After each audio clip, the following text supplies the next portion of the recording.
asawa! Ay, misis na pala ako. Oh. Sabihin ko kung spaghetti nito, kung pababa o pataas.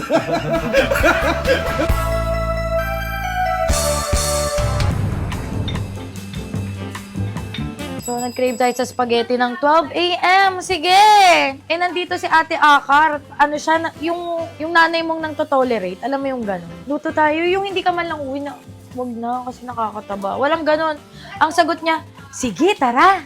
So guys, para sa pasta, mantika asin lang. So guys, yung ma-brown-brown na, ilalagay na natin ang hotdog.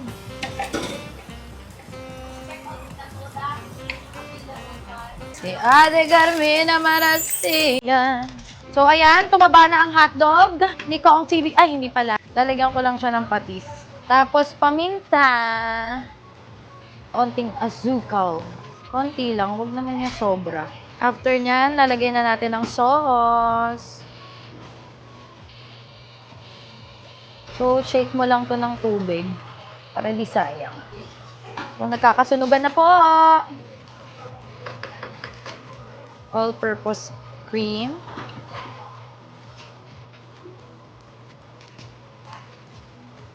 Tapos, lalagyan natin ng ketchup.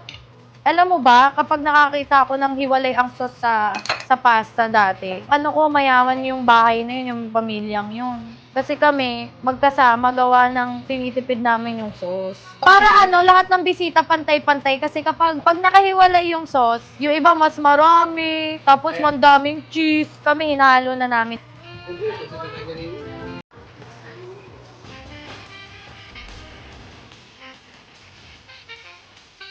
Kapag ito, itatanggalin nyo na yung tubig, daanan nyo siya sa running water.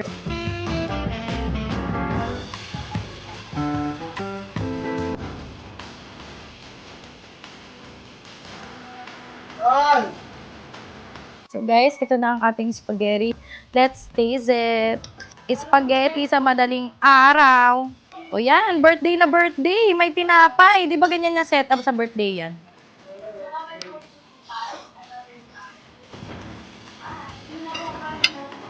Ito yung literal spaghetti pang birthday.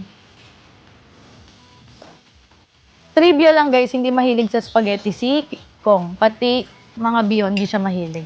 Hindi niya favorite. Di ba lab, kung sa birthday yan, hindi mo unang pipiliin ng spaghetti. Oo. Parang palabok yung kukunin ko. Ano, pang ano na siya, yung pang tito vibes. Ako kasi kung sa spaghetti, ay kung sa birthday, spaghetti ang agad kong pupuntahan.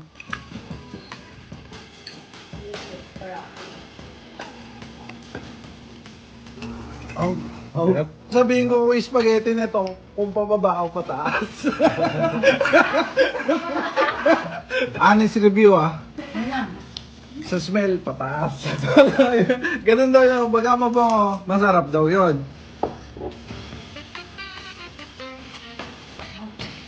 Ang sarap.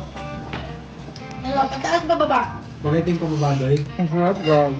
Ang sarap. Pataas daw. Kung pamipiliin ako, matutulog ako, spaghetti. Spaghetti. Hello po, ako po si Gengging ng Team Payaman. Pinapangalan ko nga po pala ang anak nyo, tita, tito, na gusto po ata niyang pumunta sa Team Payaman Fair sa December 27 to 30, tita. So, nakakaya po siya. Yun lamang po. Grabe ako ata may kasalanan kung bakit ganun yung mga pambahay namin. Dati kasi, kapag maglalaba ako ng pambahay, isang detergent lang. Simple lang. Iniisip ko, pambahay lang naman. Bakit pa kailangan mag-downy? Then one time, naamoy ako ni Mavi. Nagulat ako sa reaksyon niya. Doon ko na-realize na kahit nasa bahay, gusto pa rin nating amoy fresh tayo, di ba? Kaya ngayon, gumagamit na rin ako ng Downy sa mga labahin, kahit pambahay lang. For me, ang bango kasi at masarap sa feeling na amoy fresh ako buong araw kahit nakapambahay lang. Lalo na ngayong tag-ulan. Kaya all thanks to Downy, gusto na nilang magkakatabi kami manood dahil sarap katabi ng nag-Downy. Ipambahay ang Downy.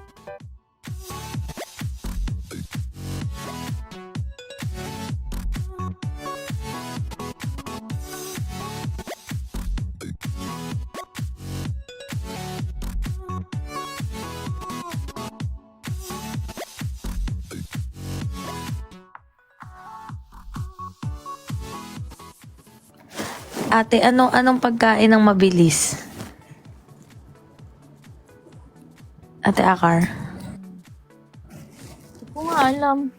Ano pagkain mabilis? Pagkain mabilis? Oo. Itlog. Joke kasi to. Joke to. Anong pagkain mabilis?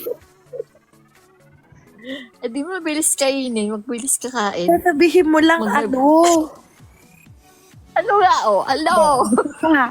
Ano ang pagkain mabilis? Ano? Sopas. Sopas. Bakit? Bakit? Tinatanong kita kung nag-gets mo kung bakit sopas. Bakit? Sopas. Sopas. Sopas. Ganon.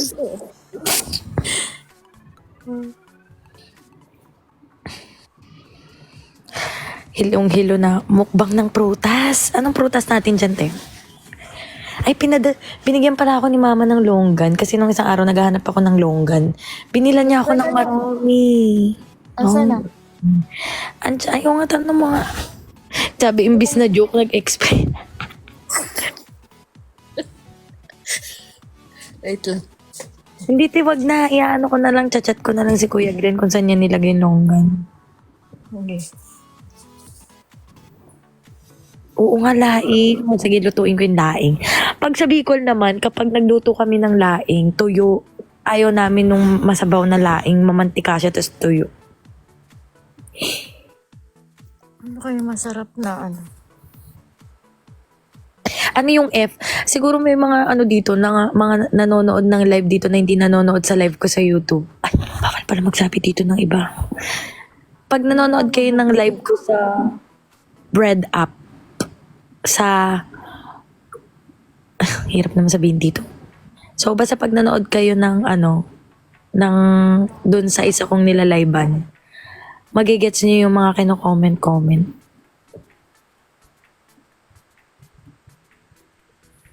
Kailan po babalik yung Vimonte Kitchen na mix? Pag nakalipat na po kami ng bahay kasi pinaayos ko yung kusina talaga namin dun para maganda siya pag nagluluto ako. Kaya nga lang, di ko lang alam kailan kami makakalipat. Sana, September katapusan. Para tapos na. Sana. Ng ano yun? Pasko. Huwag naman ng post. Baka pinapatagal nila para.